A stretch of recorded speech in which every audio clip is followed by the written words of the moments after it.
एकनाथ शिंदे क्यों गए दिल्ली, हुआ खुलासा, सीएम पद पर संकट। शिंदे कैंप का दावा, मंत्रिमंडल विस्तार की चर्चा के लिए गए थे सीएम।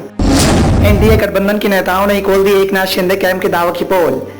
अजीत पवार की एनडीए में एंट्री के बाद से ही महाराष्ट्र की सियासत में हलचल मची हुई है। शिंदे कैंप दबाव में दिखाई दे रहा है तो अजीत पवार के साथ आए विधायक खुलकर सीएम पद को लेकर दावा कर रहे हैं। इसी दावेदारी के बीच में अब इस बात को लेकर चर्चाएं तेज हो गई हैं कि आखिर शिंदे की कुर्सी कब तक रहेगी। सवाल मंत्रिमंडल विस्तार को लेकर भी उठ रहे हैं। एकनाथ शिंदे ने पहले अपने समर्थक विधायकों को 17 जुलाई तक साथ रहने को कहा था, लेकिन 17 जुलाई को बीते अब एक सप्ताह हो चुका है। इसी बीच एकनाथ शिंदे जब अचानक दिल्ली पहुंचे, शिंदे कैंप के विधायकों ने इस बात का दावा कर दिया कि सीएम मंत्रिमंडल विस्तार के मामले को लेकर दिल्ली गए हैं और वहां से लौटकर जल्द ही मंत्रिमंडल विस्तार का काम किया जाएगा।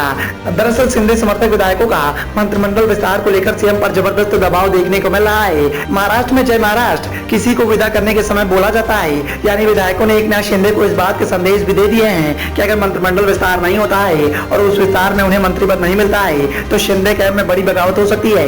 कई विधायक तो मतोदरी के दरवाजे पर दस्तक देने की तैयारी में दिखाई दे रहे हैं। इसी बीच जब एकनाथ शिंदे के दिल्ली जाने की खबर निकलकर सामने आई और ये भी साफ हुआ कि दिल्ली में उनकी पीएम मोदी के साथ बीजेपी के तमाम दिग्गज नेताओं से मुलाकात होगी, तो एक बार राज्य में मंत्रिमंडल विस्तार के दावे भी एकनाथ शिंदे कैंप की ओर से होने लगे। लेकिन इन दावों पर एनडीए के नेताओं ने सवाल खड़े कर दिए। पहला सवाल एनसीपी की ओर से आया। अजीत पवार गुट के विधायक अमोल मिटकरी ने अपने आधिकारिक ट्विटर अकाउंट से अजीत पवार का एक वीडियो ट्वीट किया। उन्होंने इस वीडियो को कैप्शन दिया, मैं अजीत पवार को महाराष्ट्र के मुख्यमंत्री के रूप में देखना चाहता हूँ। उन्होंने ट्वीट के माध्यम से इस बात को साफ कर दिया कि मंत्रिमंडल विस्तार नहीं, सरकार में बदलाव की चर्चाएं तेज हो गई हैं। जल्द ही अजीत पवार राज्य के सीएम बन जाएंगे। दूसरी ओर बीजेपी की ओर से एकनाथ शिंदे के दौरे को मंत्रिमंडल विस्तार की संभावनाओं से जोड़ने से इंकार कर दिया गया और इसके पीछे जो तर्क दिया जा रहा है वो भी बेहद सटीक और दमदार दिखाई दे रहा है। बीजेपी ने इस बात का दावा किया है कि मंत्रिमंडल विस्तार को लेकर अगर दिल्ली में कोई भी चर्चा होगी तो शिंदे अकेले नहीं जाएंगे, राज्य के डिप्टी सीएम देवेंद्र फडणवीस भी उनके साथ जाएंगे।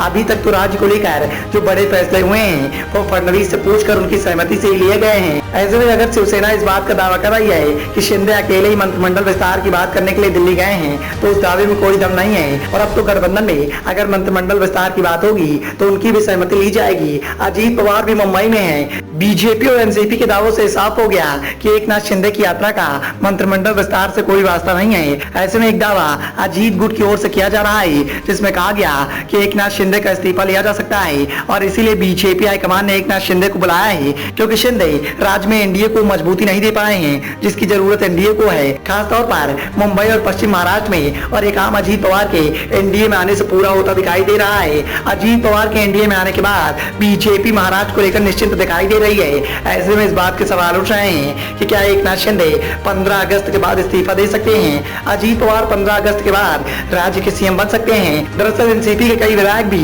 अजीत पवार को सीएम बनते देखना चाहते हैं। उन्होंने इस बात का दावा किया है कि अगर अजीत दादा सीएम बनते हैं तो एनसीपी के अधिकांश विधायक भी उनके साथ आएंगे और विधायकों के दबाव में शरद पवार अपना फैसला बदलने को मजबूर हो जाएंगे।